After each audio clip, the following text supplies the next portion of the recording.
мышыкты атабыз. Интернетте мышыкты атып өлтүргөн кишинин видеосу тарады.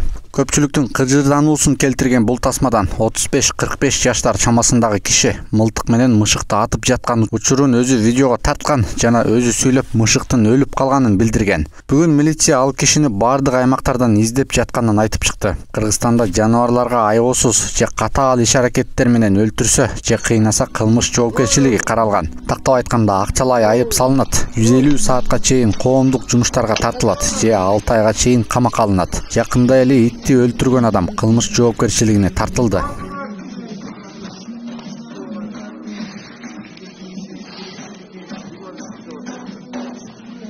Аз карап тургансыз, мына мышык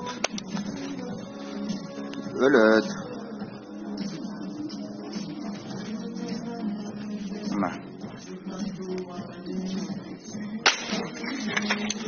Ana.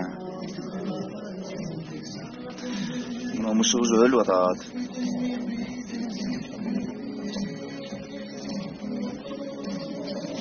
Дагы бит атабыз.